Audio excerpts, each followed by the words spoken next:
Amén. La gracia del Señor sea con cada uno de mis estimados hermanos en este día, 11 de abril. Y estamos en medio de una pandemia, una plaga, en medio de una peste apocalíptica. Y estamos también hoy, se está celebrando la Pascua. Y el día de mañana miles de cristianos celebran o están celebrando la resurrección del Señor Jesucristo. La Pascua judía comenzó el día miércoles y termina el día 16. No recuerdo exactamente cuál día termina, pero en el calendario nuestro estamos hoy en el día en que antes de la resurrección del Señor. Hemos estado estudiando el libro de Primera de Reyes, capítulo 18, Malaquías, capítulo 4, sobre el ministerio de Elías. Ahora, ¿cuál es el significado de la Pascua? ¿Cuál es el significado de celebrar la resurrección del Señor Jesucristo? El significado de celebrar la resurrección del Señor es la comunión.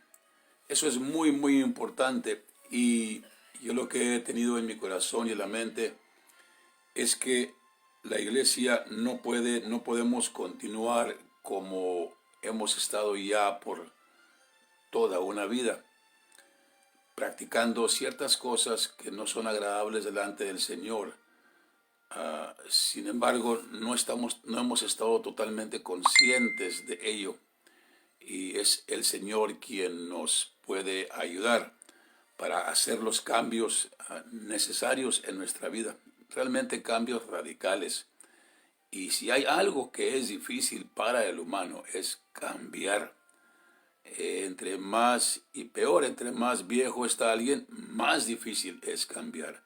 Pero para nuestro Dios no hay nada imposible. Estamos confiando que Él es el que va a sostenernos, Él es el que nos va a ayudar para hacer los cambios necesarios.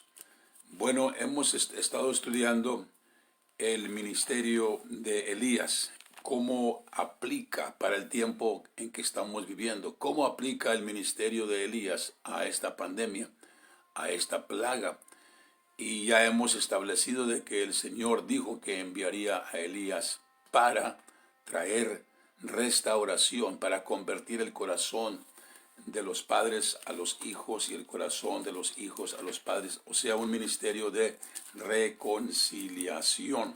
Ese es el trabajo, ese es el ministerio del profeta Elías. Voy a leer una escritura en el libro de los Hechos y que describe lo mismo que dijo el Señor que Juan haría. Él restituiría todas las cosas. Ese es el ministerio de Juan. Leemos entonces en el capítulo 3 del libro de los Hechos, dice el verso 18, pero Dios ha cumplido así. Miren, me voy a regresar un verso al verso 17 porque creo que aplica también a nosotros. Aquí está predicando el apóstol Pedro al pueblo en Jerusalén de la crucifixión del Señor. Está hablando cómo lo crucificaron. Y luego dice, así en el verso 17, esto es muy interesante. Vamos a regresar al capítulo 3 y verso 11. Verso 11. Dice así, y teniendo a Pedro y a Juan, el cojo que había sido sanado, todo el pueblo concurrió a ellos al pórtico que se llama de Salomón, atónitos, por el milagro que hicieron Pedro y Juan con el cojo. Todo el pueblo judío concurrió al pórtico de Salomón, maravillados y atónitos. Verso 12. Y viendo esto, Pedro respondió al pueblo: varones israelitas, ¿por qué os maravilláis de esto? ¿O por qué ponéis los ojos en nosotros, como si con nuestra virtud o piedad hubiésemos hecho andar a éste? Y luego prosigue en predicarles a ellos y les dice: el Dios de Abraham y de Isaac y de Jacob, el Dios de nuestros padres, ha glorificado a su Hijo Jesús, al cual vosotros entregasteis y negasteis delante de Pilato, juzgando él que había de ser suelto. Mas vosotros al santo y al justo negasteis, y pedisteis que se os diese un homicida, y matasteis al autor de la vida, al cual Dios ha resucitado de los muertos, de lo que nosotros somos testigos. Y en la fe de su nombre, a este que vosotros veis y conocéis, ha confirmado su nombre, y la fe que por él es, ha dado a esta compañía, a esta completa sanidad en presencia de todos vosotros.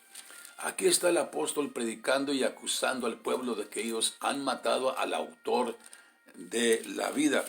Fíjense, los está acusando de homicidio. Y les dijo, ustedes pidieron que soltara un homicida, y matasteis, negasteis y pedisteis y matasteis, verso 25, 15, y matasteis al autor de la vida. Los acusa de homicidio al pueblo judío. Pero fíjense bien aquí cómo la palabra es profética, porque cada historia, cada relato en la palabra de Dios tiene una aplicación para nosotros, porque lo que antes fue escrito para nuestra enseñanza fue escrito, ya sea para que imitemos la fe de los justos y píos, o lo otro, que miremos el mal ejemplo y no hagamos las cosas que ellos hicieron. Así que hay cosas que leemos que debemos imitar y otras cosas que vemos que debemos huir de aquello. Entonces cada narración bíblica tiene una aplicación para nosotros. Entonces leemos lo que dice el verso 17. Entonces aquí hay algo de misericordia en lo que dice el apóstol, o la palabra de Dios por medio del apóstol. Verso 17, los acusa de que mataron al autor de la vida. Ustedes saben que el pueblo gritó: crucifícale, crucifícale. Mas ahora, hermanos, sé que por ignorancia lo habéis hecho, como también vuestros príncipes lo han hecho por ignorancia. Vamos a leer lo demás, pero vamos a tomar cómo aplica esta escritura a lo del Señor. Ustedes mataron al autor de la vida, pero lo hicieron por ignorancia. Vamos adelante.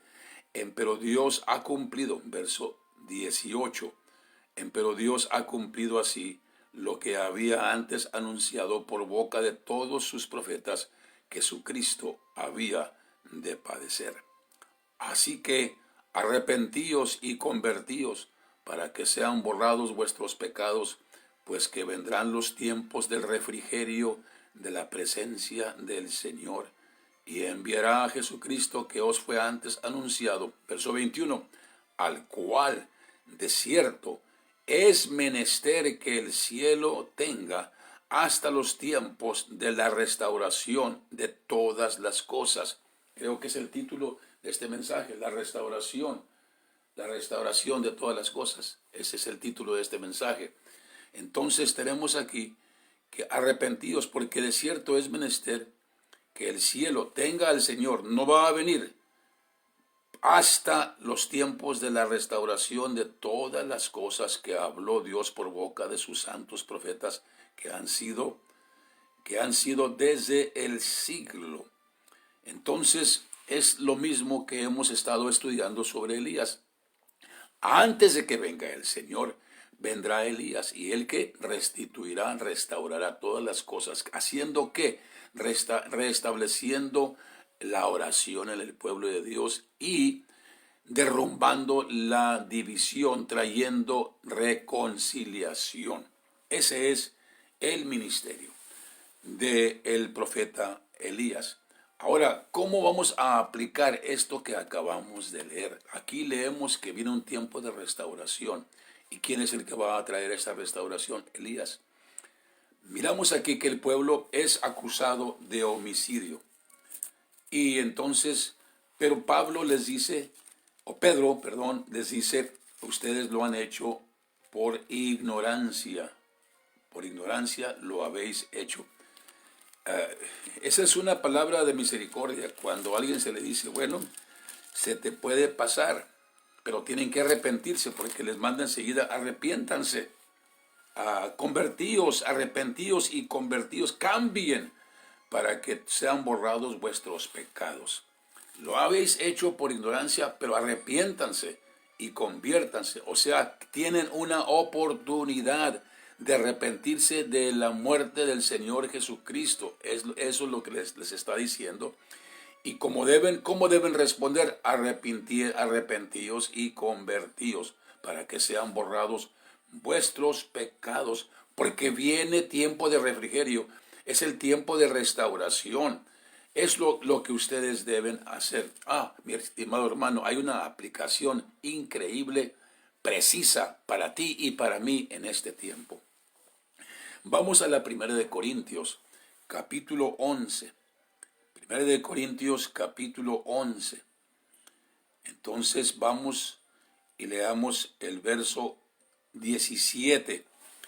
Y vamos a ver cómo aplican las palabras de Pedro al pueblo judío de entonces. Es muy fácil mirar hacia atrás y mirar la ignorancia de otros, mirar los pecados de otros, mirar la incredulidad de otros, mirar la dureza de corazón de otros, el descuido de otros, pero es otra cosa mirar el nuestro. Es más difícil, pero es necesario. Capítulo 11, verso 17. Esto empero os denuncio, que no alabo, que no por mejor, sino por peor os juntáis.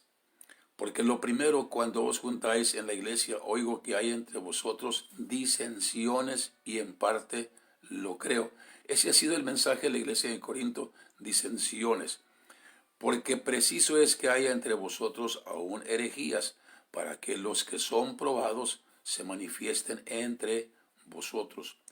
Cuando pues os juntáis en uno, esto no es comer la cena del Señor, porque cada uno toma antes para comer su propia cena, y el uno tiene hambre y el otro está embriagado. Pues ¿qué? ¿No tenéis casa en que comáis y bebáis? ¿O menospreciáis la iglesia de Dios y avergonzáis a los que no tienen? ¿Qué os diré? Os alabaré. En esto no os alabo. El problema aquí es que había disensión. Verso 17. Hay entre vosotros disensiones. Menospreciáis la iglesia del Señor. Avergonzáis a los que no tienen. ¿Qué os diré? Que había conflicto entre el pueblo. Había disensión. Ese era el punto. Era el problema.